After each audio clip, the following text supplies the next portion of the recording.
ਨਿਤਾ ਪ੍ਰਤੀ ਜਿਸ ਅੰਮ੍ਰਿਤ ਬਾਣੀ ਦਾ ਨਿਤਨੇਮ ਆਪਾਂ ਕਰਦੇ ਹਾਂ,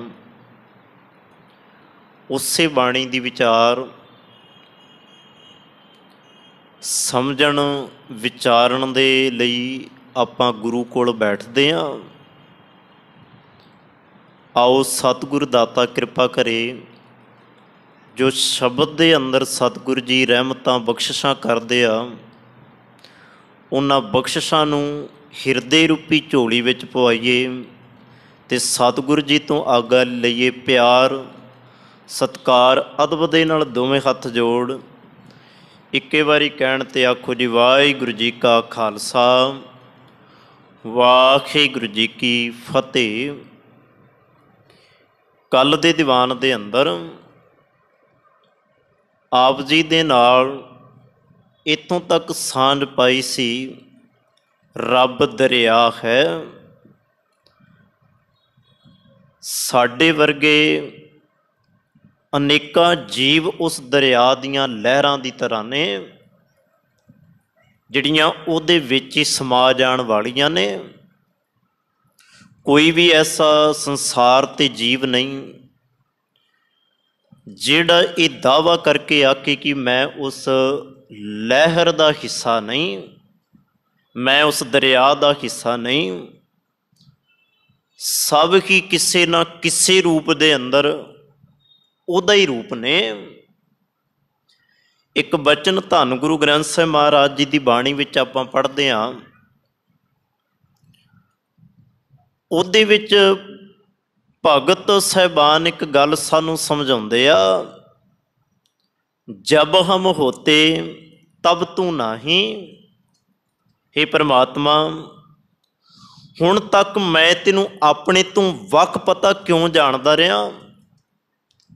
ਮੈਂ ਦਰਿਆ ਤੋਂ ਅਲੱਗ ਆਪਣੇ ਆਪ ਨੂੰ ਇੱਕ ਹੀ ਹਸਤੀ ਮੰਨਦਾ ਰਿਹਾ। ਕਿਉਂ? ਉਹਦਾ ਕਾਰਨ ਸੀ, ਉਹਦਾ ਕਾਰਨ ਇਹ ਸੀ ਕਿ ਵੀ ਮੇਰੇ ਅੰਦਰ ਮੈਂ ਸੀ, ਹੰਕਾਰ ਸੀ, ਅਤੇ ਮੇਰੇ ਹੰਕਾਰ ਨੇ ਕਦੀ ਤੇਰਾ ਰੂਪ ਮੈਨੂੰ ਹੋਣ ਹੀ ਨਹੀਂ ਦਿੱਤਾ। ਜਬ ਹਮ ਹੋਤੇ ਤਬ ਤੂੰ ਨਾਹੀਂ, ਉਦੋਂ ਤੂੰ ਨਹੀਂ ਸੈਂ ਨਜ਼ਰ ਆਉਂਦਾ, ਤੇਰੇ ਬਾਰੇ ਖਿਆਲ ਨਹੀਂ ਸੀ ਆਉਂਦਾ, ਤੇਰੇ ਬਾਰੇ ਸਮਝ ਨਹੀਂ ਸੀ ਪੈਂਦੀ। ਪਰ ਇੱਕ ਬੜਾ ਵੱਡਾ ਮੇਰੇ 'ਤੇ ਕਰਮ ਹੋ ਗਿਆ, ਇੱਕ ਬੜੀ ਵੱਡੀ ਮੇਰੇ 'ਤੇ ਕਿਰਪਾ ਹੋ ਗਈ। ਅਬ ਤੂੰ ਹੀ ਮੈਂ ਨਹੀਂ। ਹੁਣ ਮੈਂ ਆਪਣੇ ਹੰਕਾਰ ਨੂੰ ਜਦੋਂ ਖਤਮ ਕਰਕੇ ਉਸ ਪਰਦੇ ਦੇ ਵਿੱਚੋਂ ਤੈਨੂੰ ਤੱਕਣ ਦਾ ਯਤਨ ਕੀਤਾ ਨਾ, ਤਾਂ ਮੈਨੂੰ ਚਾਰੇ ਪਾਸੇ ਰੱਬਾ ਤੂੰ ਦਰਿਆ ਹੀ ਬਣ ਨਜ਼ਰ ਆਇਆ, ਤੂੰ ਤੂੰ ਨਜ਼ਰ ਆਇਆ।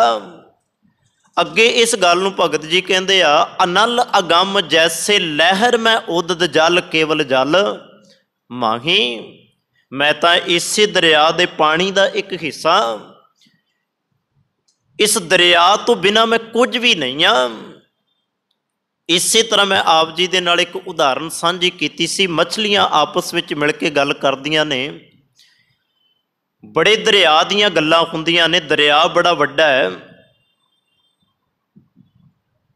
ਮੈਂ ਉਸ ਵੱਡੇ ਨੂੰ ਵੇਖਣਾ ਚਾਹੁੰਦੀ ਹਾਂ, ਮੈਂ ਉਸ ਵੱਡੇ ਦੇ ਬਾਰੇ ਕੁਝ ਜਾਣਨਾ ਚਾਹੁੰਦੀ ਹਾਂ।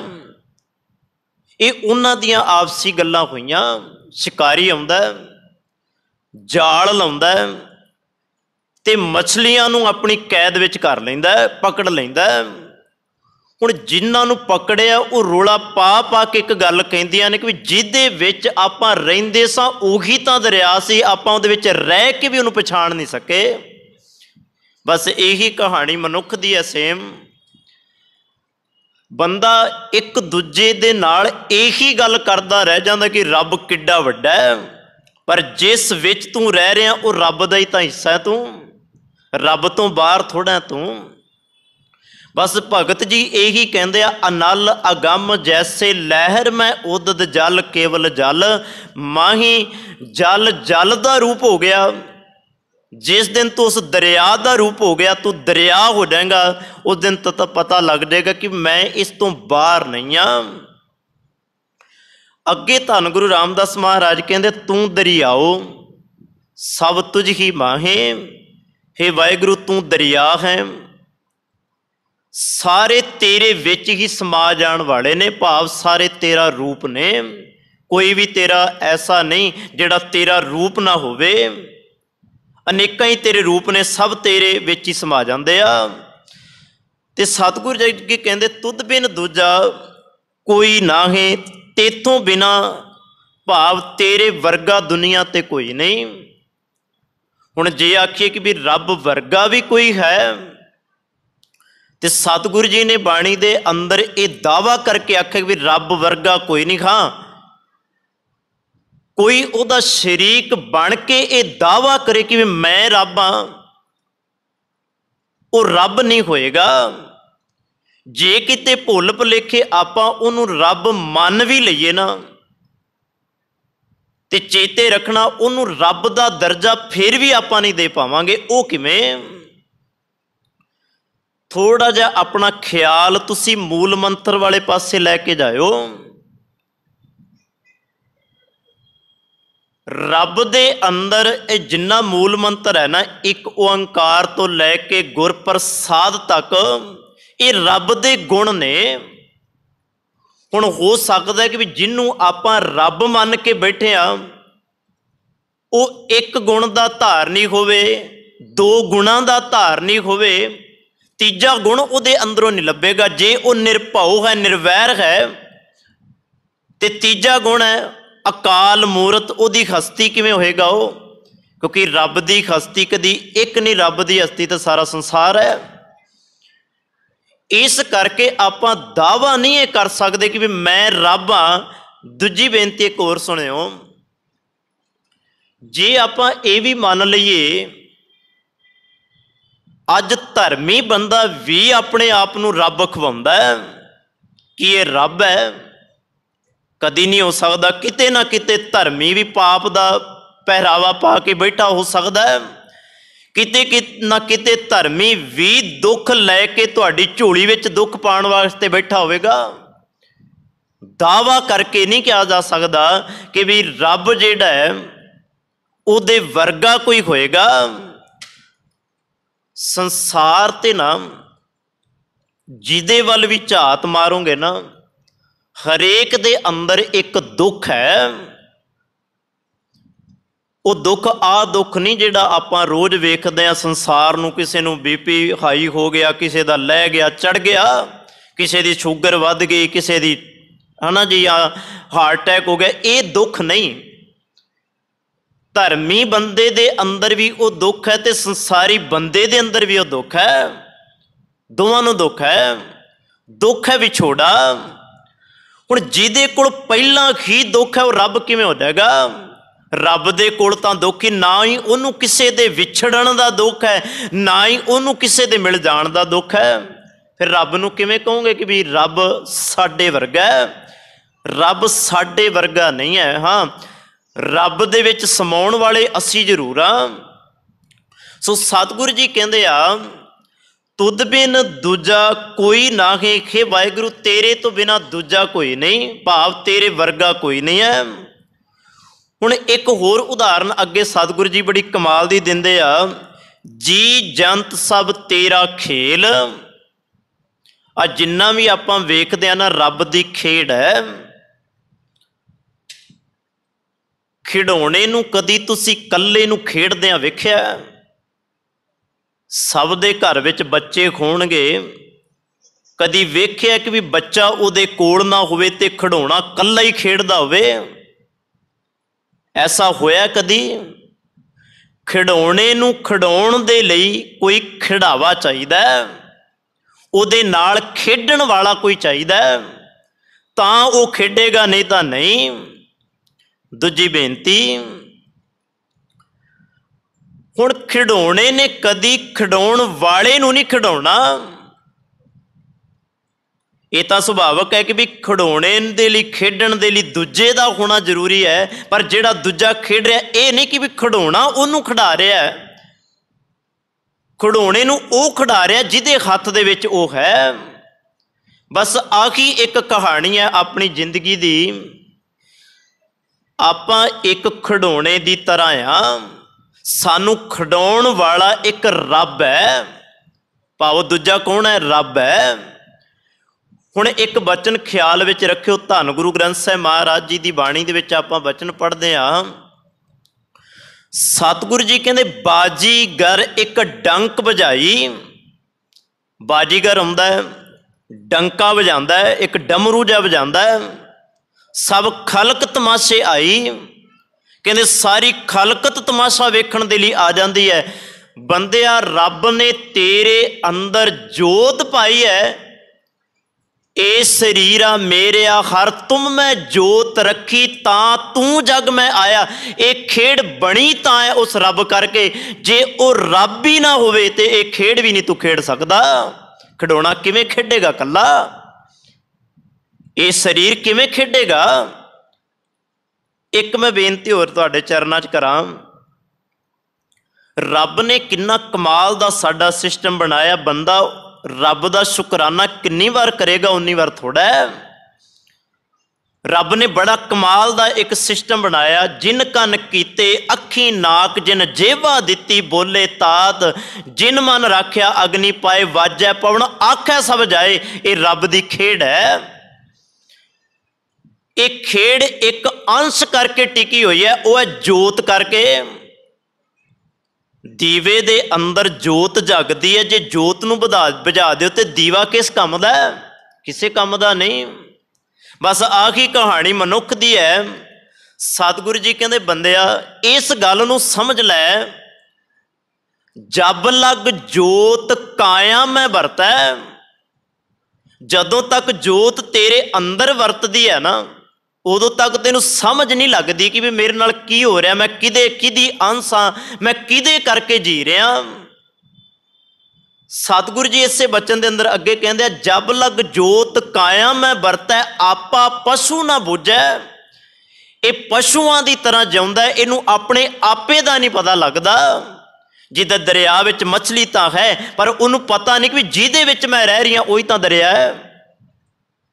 ਹੁਣ ਇਸ ਖਿਡੌਣੇ ਨੇ ਇਹ ਸਮਝ ਲਿਆ ਕਿ ਵੀ ਮੈਂ ਆਪਣੀ ਮਨ ਮਰਜ਼ੀ ਦੇ ਨਾਲ ਜੀ ਰਿਹਾ, ਆਪ ਹੀ ਖੇਡ ਰਿਹਾ, ਆਪਣੇ ਆਪ ਨੂੰ ਆਪ ਹੀ ਲਈ ਤੁਰਿਆ ਜਾ ਰਿਹਾ। ਪਰ ਇਹਨੂੰ ਇਹ ਨਹੀਂ ਪਤਾ ਕਿ ਵੀ ਜੇਕਰ ਉਹ ਜੋਤ ਕੱਢ ਲੈ ਤੂੰ ਸਿਰਫ ਇੱਕ ਖਿਡੌਣਾ ਹੈ।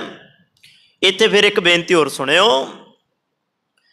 ਰੱਬ ਜਦੋਂ ਜੋਤ ਕੱਢ ਲੈਂਦਾ ਹੈ ਨਾ, ਉਹ ਸਿਰਫ ਆਪਣੇ ਨਾਲ ਜੋਤ ਹੀ ਲੈ ਕੇ ਜਾਂਦਾ, ਉਹ ਸਰੀਰ ਨਹੀਂ ਲੈ ਕੇ ਜਾਂਦਾ। ਆਪਾਂ ਕਈ ਵਾਰ ਕੀ ਕਰਦੇ ਹਾਂ, ਸਰੀਰ ਨੂੰ ਡਾਕਟਰਾਂ ਦੇ ਹਵਾਲੇ ਕਰ ਦਿੰਦੇ ਹਾਂ। ਇਹਨੂੰ ਬਚਾ ਲੈ, ਬੜਾ ਉਹਦੇ ਤੇ ਆਪਾਂ ਪੈਸਾ ਵੀ ਖਰਚ ਕਰ ਸਕਦੇ ਹਾਂ। ਅਖੀਰ ਦੇ ਵਿੱਚ ਇੱਕੋ ਹੀ ਆਸ ਤੇ ਡਾਕਟਰ ਵੀ ਸਾਨੂੰ ਇਹ ਦੱਸ ਦਿੰਦਾ ਹੈ ਕਿ ਵੀ ਹੁਣ ਤਾਂ ਰੱਬ ਅੱਗੇ ਅਰਦਾਸ ਹੀ ਕਰ ਲਓ। ਇਹੀ ਹੁੰਦਾ ਨਾ ਜੀ, ਡਾਕਟਰ ਵੀ ਜਦੋਂ ਜਵਾਬ ਦੇ ਜਾਂਦਾ ਹੈ ਉਦੋਂ ਬੰਦਾ ਕਹਿੰਦਾ ਚਲੋ ਰੱਬ ਦੇ ਆਸਰੇ ਰੱਬ ਅੱਗੇ ਫਰਿਆਦ ਕਰ ਲੈਂਦੇ ਆ। ਫਿਰ ਅਰਦਾਸਾਂ ਕਰਾਈਆਂ ਜਾਂਦੀਆਂ ਨੇ। ਬੰਦਾ ਸਮਝ ਜਾਂਦਾ ਕਿ ਵੀ ਹੁਣ ਇਹਦਾ ਐਂਡ ਆ ਹੀ ਗਿਆ, ਹੁਣ ਇਹ ਖਤਮ ਹੋਏਗਾ, ਇਸ ਤੋਂ ਵੱਧ ਕੁਝ ਨਹੀਂ ਹੋ ਸਕਦਾ। ਬਸ ਇਹੀ ਗੱਲ ਜੇ ਆਪਾਂ ਪਹਿਲਾਂ ਸਮਝ ਲਈਏ ਤੇ ਰੱਬ ਦੀਆਂ ਜਿਹੜੀਆਂ ਸਾਡੇ ਸਰੀਰ ਦੇ ਅੰਦਰ ਦਿੱਤੀਆਂ ਹੋਈਆਂ ਦਾਤਾਂ ਨੇ ਉਹਨੂੰ ਸਮਝ ਲਈਏ ਕਿ ਵੀ ਰੱਬ ਮੇਰੇ ਅੰਦਰ ਹੀ ਵਸਦਾ ਹੈ, ਫਿਰ ਸਤਿਗੁਰੂ ਜੀ ਕਹਿੰਦੇ ਸਾਨੂੰ ਕਿਤੇ ਵੀ ਭਟਕਣ ਦੀ ਲੋੜ ਨਹੀਂ। ਹੁਣ ਧੰਨ ਗੁਰੂ ਗ੍ਰੰਥ ਸਾਹਿਬ ਮਹਾਰਾਜ ਇਸ ਬਚਨ ਦੇ ਅੰਦਰ ਗੁਰੂ ਰਾਮਦਾਸ ਮਹਾਰਾਜ ਕਹਿੰਦੇ ਆ, ਜੀ ਜੰਤ ਸਭ ਤੇਰਾ ਖੇਲ। ਹੇ ਰੱਬਾ, ਇਹ ਜਿੰਨੇ ਜੀ ਨੇ, ਇਹ ਜੰਤ ਨੇ, ਇਹ ਸਾਰੀ ਤੇਰੀ ਖੇਡ ਹੈ। ਇਹਨਾਂ ਨੂੰ ਖਿਡਾਉਣ ਵਾਲਾ ਸਿਰਫ ਤੂੰ ਹੈ। ਇੱਕ ਗੱਲ ਹੋਰ ਚੇਤੇ ਆ ਗਈ, ਉਹ ਵੀ ਆਪ ਜੀ ਦੇ ਨਾਲ ਸਾਂਝੀ ਕਰਾਂ। ਜਦੋਂ ਦਾ ਬੰਦਾ ਆਪਣੇ ਆਪ ਨੂੰ ਕੁਝ ਸਮਝਣ ਲੱਗ ਜਾਂਦਾ ਨਾ, ਇਹ ਹੰਕਾਰੀ ਹੋ ਜਾਂਦਾ, ਇਹ ਸੁਭਾਵਿਕ ਗੱਲ ਹੈ। ਹੁਣ ਇਹਨੇ ਜਦੋਂ ਆਪਣੇ ਅੰਦਰ ਹੰਕਾਰ ਪੈਦਾ ਕਰ ਲਿਆ ਕਿ ਵੀ ਮੈਂ ਹੀ ਸਾਰਾ ਕੁਝ ਹਾਂ, ਕਹਿੰਦੇ ਇਹਨੇ ਰੱਬ ਨੂੰ ਵੀ ਖਿਡੌਣਾ ਸਮਝ ਲਿਆ। ਆਪ ਤੇ ਖਿਡੌਣਾ ਹੈ ਹੀ ਹੈ ਸੀ, ਰੱਬ ਨੂੰ ਵੀ ਖਿਡੌਣਾ ਸਮਝ ਲਿਆ। ਉਹ ਕਿਵੇਂ ਇਹਨੇ ਰੱਬ ਨੂੰ ਸਮਝਿਆ ਖਿਡੌਣਾ? ਧੰਨ ਗੁਰੂ ਗ੍ਰੰਥ ਸਾਹਿਬ ਮਹਾਰਾਜ ਜੀ ਦੀ ਬਾਣੀ ਵਿੱਚ ਇੱਕ ਬਚਨ ਆਉਂਦਾ ਹੈ, माथे तिलक, हथ माला बहाना। मत्थे ते इन्हें तिलक ला लिया, हथ विच इन्हें माला पकड़ लई। लोगन राम खिलौना जाना। हुण इन्हें रब नूं भी खिडौना समझ लिया कि भी रब खिडौना है, इस तो वध कुछ नहीं है। वेख्या तुसी रब नूं बना के, रब नूं थाप के ते लोकां नूं ये दस्सिया जा रहा कि भी ये रब है। इहदा मतलब है कि भी ये खिडौना ही है। ते दूजी बेनती ये करा, जिन्ना पाप धर्म की दुनिया के अंदर धर्मी बंदियां ने रब के खिलाफ किया है ना, उन्हां पाप किसे नहीं किया। सब तो वध जेकर इन्होंने खिडौना जानिया ते धर्मी बंदियां ने रब नूं जानिया, क्योंकि इन्होंने ये दावे किए ने कि भी असी रब हाँ, रब साडे सामने कख नहीं, असी आ भी कर सकते हैं, असी वो भी कर सकते हैं। पर सतगुरु जी कहते हैं, बंदिया रब ने एक खेड बनाई हुई है। जेकर तू खिडौने की तरह अपना जीवन जी रहा है ना, तेनू ये पता लग गया कि मैनू खिडाउण वाला रब है, फिर तू सौखा जिहा अपना जीवन जी सकदा है। हाँ, जे हंकार विच आके रब नूं ही खिडौना समझेगा, फिर एक दिन आप खिडौना बन के रह जाएगा। सिर्फ देह ही मिट्टी दी पल्ले रह जाएगी, तेनू पता ही नहीं लगेगा कि भी बन की गया है। धन गुरु रामदास महाराज कहते आ, जी जंत सब तेरा खेल, विजोग मिल विछड़िया संजोगी मेल। विजोग का अर्थ हुंदा है विछड़ जाना, ते संजोग का अर्थ हुंदा मिल जाना। भाव अपने विच ओने सानू मिला लेना, उन्हों कहते आ संजोग, ते विजोग कहते आ विछोड़े नूं। ये गल तो सुभावक धन गुरु ग्रंथ साहिब महाराज जी की बाणी ने सिद्ध कर दी है कि भी आपां रब तो विछड़े हुए हाँ। ये भावर्थां नूं समझियो बचन दे। सतगुरु जी कहते जिन्हां दे मत्थे उत्ते विछोड़े दा लेख है, भाव जिन्हां दे मत्थे ते लिखिया है ना कि भी रब तो विछड़िया होया। सतगुरु जी कहते आ, वो मनुखा जन्म प्राप्त करके भी हे परमात्मा तेरे तो विछड़े ही रहे ने। हुण इहदा भाव की होएगा कि मनुखा जन्म पा के भी बंदा रब तो विछड़ रहा, क्यों? कारण की है? उहदा कारण यह है, जिस देही नूं पा के ये बंदा रब वाले पासे जाना चाहिदा सी, उस देही नूं पा के बंदा विकारां वाले पासे तुरिया होया है। इस करके ये रब तो विछड़िया होया है। एक वचन आपां पढ़ते हैं भगत कबीर जी का। सतगुरु जी कहते पहली गल बंदा ये समझ लेना कि मैनूं मनुखा देही बड़ी कीमती मिली है, ते बंदे नूं बड़ा सौखा हो जाएगा रब दे विछोड़े तो रब दे नाल मिलन दी जुगती दे बारे। वो किवें? एक वचन आपां पढ़ते हैं, हरसो हीरा छाड़ के करें आन की आस। जेड़े खरी परमात्मा नूं छड्ड के होर आसां विच जिउंदे आ ना, वो मनुखा जन्म भी कई बार हार जाते आ। ते भगत कबीर जी ने इसकी बड़ी अहमियत दर्शाई है। भगत कबीर जी तो इतों तक कहते कबीर मानस जन्म दुर्लभ है, बड़ा कीमती है मनुखा जन्म। होए ना बार है बार, बार बार नहीं मिलता। ज्यों बन फल पाके भोए गिरै, बौर ना लागै डार। कदी भी दोबारा टुटे कोई फलों नूं डिगे कोई भूंजे ते, भाव जमीन ते उन्होंने दोबारा उन्होंने नाल नहीं जोड़िया जा सकता। बस यही कहानी है। जे मनुखा जन्म नूं समझ लईए तो सतगुरु जी कहते विजोग तो संजोग वाले पासे जा सकता है। जे मनुखा जन्म नूं नहीं समझ रहा तो सारी जिंदगी विछड़िया रहेगा। एक बेनती होर करा, गुरु दे अंदर बड़ी ताकत है।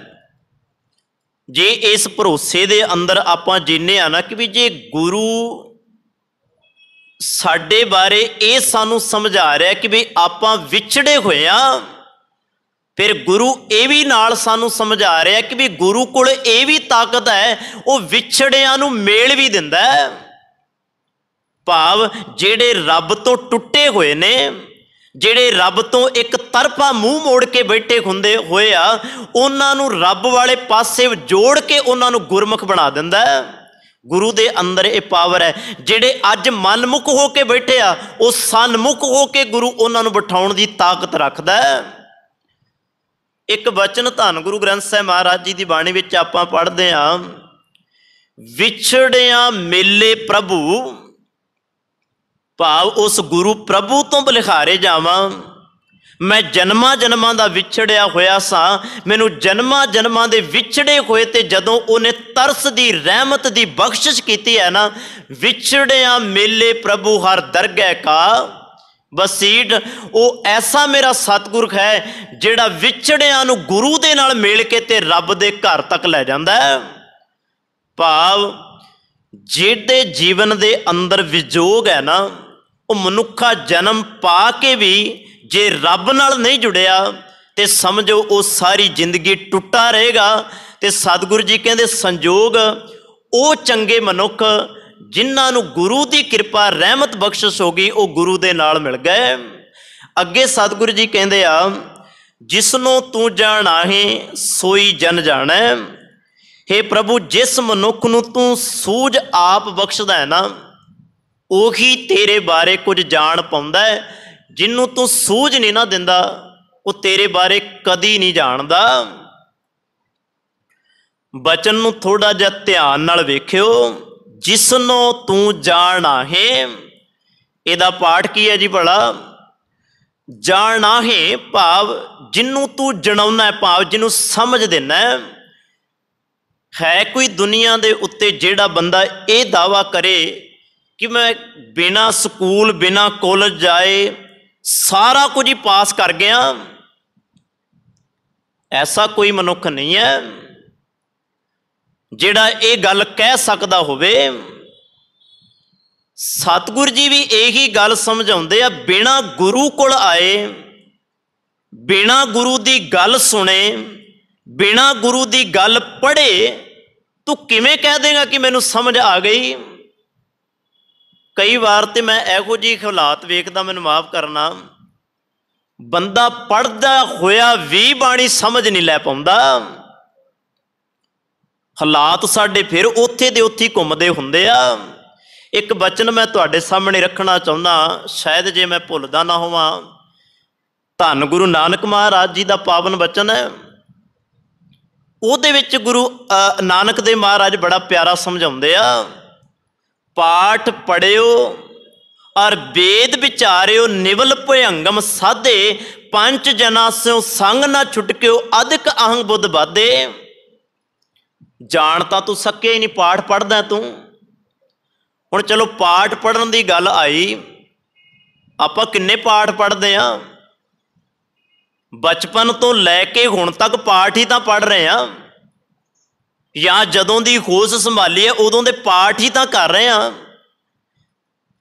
ਕੋਈ ਸਾਲ ਬਾਅਦ ਆਪਣੇ ਘਰ ਪਾਠ ਕਰਵਾ ਰਿਹਾ, ਕੋਈ 6 ਮਹੀਨੇ ਬਾਅਦ ਆਪਣੇ ਘਰ ਪਾਠ ਕਰਾ ਰਿਹਾ, ਕੋਈ 1 ਮਹੀਨੇ ਬਾਅਦ ਕੋਈ ਲਗਾਤਾਰ ਹੀ ਕਰਵਾ ਰਿਹਾ, ਕੋਈ ਲਗਾਤਾਰ ਬਾਣੀ ਆਪਣੇ ਘਰ ਪੜ੍ਹ ਵੀ ਰਿਹਾ। ਮੈਂ ਕਈ ਵਾਰ ਹੈਰਾਨ ਹੁੰਦਾ, ਧੰਨ ਗੁਰੂ ਨਾਨਕ ਮਹਾਰਾਜ, ਧੰਨ ਗੁਰੂ ਗ੍ਰੰਥ ਸਾਹਿਬ ਮਹਾਰਾਜ, ਤੁਸੀਂ ਵੇਦਾਂ ਦੇ ਪੜ੍ਹਨ ਦੀ ਗੱਲ ਵਿਚਾਰਨ ਦੀ ਬਾਅਦ ਚੋਂ ਕੀਤੀ, ਪਾਠ ਵਾਲਿਆਂ ਦੀ ਪਹਿਲਾਂ ਕੀਤੀ ਹੈ, ਤਾਂ ਕਿ ਸਿੱਖਾਂ ਨੂੰ ਇਹ ਭਰਮ ਨਾ ਰਹਿ ਜੇ ਕਿ ਵੀ ਇਹ ਗੱਲ ਤਾਂ ਉਹਨਾਂ ਦੀ ਕੀਤੀ ਜਾ ਰਹੀ ਹੈ। ਸਤਿਗੁਰੂ ਜੀ ਨੇ ਸਿੱਧਾ ਪਾਠ ਕਰਨ ਵਾਲਿਆਂ ਨੂੰ ਪਕੜਿਆ। ਉਹਨਾਂ ਨੂੰ ਪਤਾ ਵੀ ਕੱਲ ਪਾਠ ਇਹਨੇ ਵੀ ਕਰਨੇ ਨੇ, ਇਹਨੇ ਤੇ ਲੜੀਆਂ ਬੜੀਆਂ ਰੱਖ ਲੈਣੀਆਂ ਪਾਠਾਂ ਦੀਆਂ, ਇਹਨੇ 20-20, 40-40, 50-50 ਲੜੀਆਂ ਰੱਖਣੀਆਂ ਨੇ, ਪਰ ਇੱਕ ਲੜੀ ਦੇ ਵਿੱਚੋਂ ਵੀ ਇਹਨੇ ਇੱਕ ਅੱਖਰ ਨਹੀਂ ਸਮਝਣਾ। ਇਹ ਦਾਵਾ ਉਸ ਵੇਲੇ ਸਤਿਗੁਰ ਦਾ। ਇਸੇ ਕਰਕੇ ਪਾਠ ਪੜਿਓ ਔਰ ਵੇਦ ਵਿਚਾਰਿਓ, ਨਿਵਲ ਭਯੰਗਮ ਸਾਧੇ, ਪੰਜ ਜਨਾ ਸਿਓ ਸੰਗ ਨਾ ਛੁਟਕਿਓ, ਅਧਿਕ ਅਹੰਗ ਬੁੱਧ ਬਾਧੇ। ਪਿਆਰੇ ਇਨ ਬਿਦ ਮਿਲਣ ਨਾ ਜਾਈ। ਵੇਖੋ ਸ਼ਬਦ ਪਿਆਰੇ ਵਰਤ ਦਿੱਤਾ ਸਤਿਗੁਰੂ ਜੀ ਨੇ ਸਾਡੇ ਲਈ। ਹੇ ਮੇਰਿਆ ਪਿਆਰਿਆ, ਪ੍ਰੇਮ ਕਰਨ ਵਾਲਿਆ, ਬਾਣੀ ਪੜ੍ਹਨ ਵਾਲਿਆ, ਸੁਣ, ਜਿਨ੍ਹਾਂ ਤਰੀਕਿਆਂ ਦੇ ਨਾਲ ਤੂੰ ਰੱਬ ਨੂੰ ਜਾਣਨਾ ਚਾਹੁੰਦਾ ਹੈ, ਜਿਨ੍ਹਾਂ ਤਰੀਕਿਆਂ ਦੇ ਨਾਲ ਤੂੰ ਰੱਬ ਕੋਲ ਪਹੁੰਚਣਾ ਚਾਹੁੰਦਾ ਹੈ ਨਾ, ਇਹਨਾਂ ਤਰੀਕਿਆਂ ਨੇ ਕਦੀ ਤੈਨੂੰ ਰੱਬ ਕੋਲ ਨਹੀਂ ਪਹੁੰਚਾਉਣਾ। प्यारे इन विद मिलन ना जाई, मैं किए कर्म अनेका, हार परयो स्वामी के द्वारा दीजै बुद्ध विवेका। हुण लास्ट विच यही गल सतगुरु जी ने की कि जे बुद्ध होवे ना, विवेक होवे, तां सौखे जे ढंग दे नाल रब तक पहुंचिया जा सकदा है। जे अपने आप नूं पढ़दियां भी औखा करेगा, कई तां इहो ਜਿਹੇ ने माफ करना ਸੁਭਾਵਕ ਹੀ ਮੂੰਹ ਵਿੱਚੋਂ ਉਹਨਾਂ ਦੇ ਬੋਲ ਨਿਕਲ ਜਾਂਦਾ, ਬਾਣੀ ਪੜ੍ਹਦਿਆਂ ਮੈਂ ਬੜਾ ਤੰਗ ਹੋ ਗਿਆ। ਤੇ ਜਿਹੜਾ ਬਾਣੀ ਪੜ੍ਹਦਿਆਂ ਹੀ ਤੰਗ ਹੋ ਗਿਆ, ਉਹ ਆਪਣੀਆਂ ਤੰਗੀਆਂ ਤੋਂ ਕਿਵੇਂ ਛੁੱਟੇਗਾ। ਬਾਣੀ ਹਮੇਸ਼ਾ ਸਾਨੂੰ ਸੌਖਿਆਂ ਕਰਦੀ ਹੈ, ਬਾਣੀ ਕਦੀ ਸਾਨੂੰ ਔਖਿਆਂ ਨਹੀਂ ਕਰਦੀ। ਤੁਸੀਂ ਵੀ ਬਾਣੀ ਪੜ੍ਹਨ ਵਾਲੇ ਬੈਠੇ ਹੋ, ਬਾਣੀ ਪੜ੍ਹ ਕੇ ਕਦੀ ਸਾਡੇ ਮੂੰਹ ਵਿੱਚੋਂ ਇਹ ਬੋਲ ਨਿਕਲਿਆ कि भी मैं अज औखा बड़ा होया। हाँ, 1 घंटा 2 घंटा या 10 मिनट भी बंदे नूं कई बार ज़्यादा बैठना पै जाए ना, तो बंदा कई बार ये कह दिंदा अज बड़ा औखा हो गया, अज 10 मिनट ज़्यादा लग गए आ। माफ करना, इहदा मतलब है कि भी आपां बैठ के भी गुरु नूं जान नहीं सके, आपां पढ़ के भी गुरु नूं समझ नहीं सके। बाणी समझण दा विषा सी, पढ़ाउण दा विषा सी, सुनण दा विषा सी, आपां उहदे विचों ना कुछ सुन सके, ना कुछ पढ़ सके, ते ना ही कुछ समझ सके। दीजै बुद्ध विवेका, आपां कदी गुरु नूं आके ये गल नहीं आखी कि भी सतगुर मैनू वो बुद्ध दे जिहदे नाल मैं तैनूं जान सकां। फिर मैं एक बेनती तुहाडा ख्याल थोड़ा जिहा जपजी साहिब दी बाणी वाल लैके जाओ। सतगुरु धन गुरु नानक महाराज कहते आ, सिखा समझ तेनू गुरु ने देनी है, ते गुरु तो बिना तेनू कोई समझ दे नहीं सकता। एक वचन आप पढ़ते हैं, गुरा एक देह बुझाई, उत्थे देह का अर्थ शरीर नहीं है। भाव आ जिहड़ा शरीर जिहदे विच आपां विचर रहे हैं ना, तुर रहे हैं, फिर रहे हैं, इहदा जिक्र नहीं है। देह अर्थ 3 रूपां विच धन गुरु ग्रंथ साहिब महाराज जी की बाणी विच आया, जिथों तक मैनू पढ़न दा समझण दा मौका मिलिया। 3 रूप ने, एक देह शरीर दे नाल, एक देह कोई चीज़ देनी या लैण दे नाल संबंधित, देण लैण दे नाल, ते एक देह का अर्थ हुंदा जी समझ दे नाल। इत्थे जिहड़ा देह अर्थ शब्द आया, उहदा अर्थ समझ है। ये समझ तेनू गुरु दे सकदा कि तू रब नूं जान सके। हुण सतगुर इत्थे गुरु रामदास महाराज कहंदे आ, जिसनों तू जाना है सोई जन जाना है। हे सतगुरु, जिन्नू तू सूझ बख्शदा है ना, जिन्नू तू मत बख्शदा है, उही तेनू समझ पाउंदा है, दूजा बंदा तेनू समझ नहीं पाउंदा। हर गुण सद ही आख वखाणा है, फिर उही तेरे गुणां दा वख्यान करदा है। जिहदी समझ विच आउंदी है उन्हां को कोई उहदा वख्यान कर लैंदा है, जिहदी समझ विच नहीं आउंदी वो रब दा पल्ला भी नहीं कई बार पकड़ पाउंदा। वो कहता मैं कितों पकड़ा, इनू मेरी समझ तो बाहर है।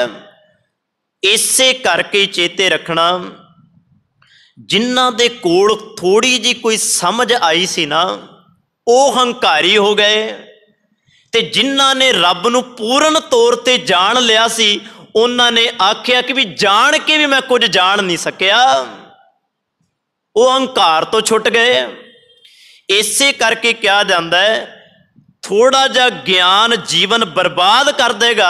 जे रब नूं समझण लगा तो पूरा ही समझी, क्योंकि जिन्ने पूरा समझ लिया वो हंकार तो मुक्त हो गया है। क्योंकि उन्हें हंकार दियां गल्लां नहीं कीतियां, उन्हें आख्या नहीं मैं रब नूं किवें समझा, रब तां मेरी समझ तो पार है। बस यही है कि भी असी अपनियां अकलां दे नाल रब नूं मापना चाहुंदे आ, उन्हां अकलां दे नाल माप के आपां रब नूं रोज़ बयान करना चाहुंदे आ। पर जिन्ना भी ज्ञान आपां लैके आउंदे आ वो सब हंकार विचों निकलिया हुंदा है। तां ही ते आपां कह दिंदे आ कि भी रब नालों असी वड्डे आ, रब छोटा है। ये साडा हंकार कहंदा हुंदा है। ते सतगुरु जी कहंदे आ, हर गुण सद ही गावै, ओ मनुख के हरी सदा तेरे गुण गांदे खन। जिन्ना होरनां नूं उचार उचार के सुणाउंदा है, फिर वो अपने तक ही रब दा गुण नहीं रखदा। सतगुरु जी कहंदे आ वो सब दे विच रब दे गुण नूं वंडदा है। लास्ट विच फिर सतगुरु जी कहंदे सहजे ही हर नाम समाया, सहज अवस्था विच टिक के ओ रब्बा तेरे नाम विच समा जांदा है। तू आपे करता तेरा किया सब होए, तू आपे ही करता है, तेरा कीता ही सारा कुछ हो रहा, तेरे कीते तो बिना कुछ नहीं हो सकता। तुद बिन दूजा अवर ना कोई, तेरे तो बिना दूजा कोई नहीं। तू कर कर वेखै जाणै सोए, तू आप ही पैदा करके उन्हां दी संभाल भी करदा है। भाव ये नहीं कि भी पैदा कर दिता ते संभालदा नहीं। सतगुरु जी कहंदे उत्ते सबना का माँ प्यो आप है, आपे सार करे। उस सारियां दा माँ प्यो आपे सब दी संभाल करन वाला है, कल्ला एक धरती दी संभाल नहीं करदा। गुरु अर्जन देव महाराज कहंदे जदों रब दी संभाल वल वेखदे आ, रब दी प्रतिपालना वल वेखदे आ, ते सतगुरु जी कहंदे कोट ब्रह्मंड को ठाकुर स्वामी सर्ब जियां का दाता रे, प्रतिपालै नित सार संभालै।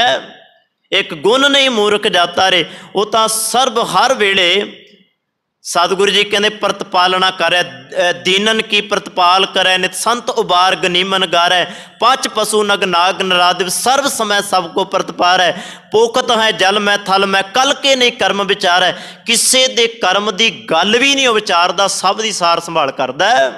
सो सतगुरु जी लास्ट विच कहंदे जन नानक गुरमुख प्रगट होए, हे नानक आखदा है गुरु दे सन्मुख रहण दे नाल ये बात जिहड़ी है ना ये प्रगट हो जाती है रब दी। भाव सतगुरु जी कहंदे गुरु दी शरण पैण दे नाल इस गल दी समझ लग जाती है कि भी रब एक दरिया की तरह है, तो आपां जीव जिन्ने आ वो खेडां उस दरिया दे विच रह के खेड रहे हैं। सो ये गल सानू समझ लग जाए तो गुरबाणी अनुसार सानू जीना आदा है। इन्नी को बेनती प्रवान करियो। भुल्लां दी खिमा। कल दे दीवान दे विच अगला बचन जो है तित सरवड़ है पहले निवासा, पानी पावक तिन है किया, पंकज मोह पग नहीं चालै, हम देखा तां डूबियले। इस पावन बचन के विचार साझी करांगे जी। वाहिगुरू जी का खालसा, वाहिगुरू।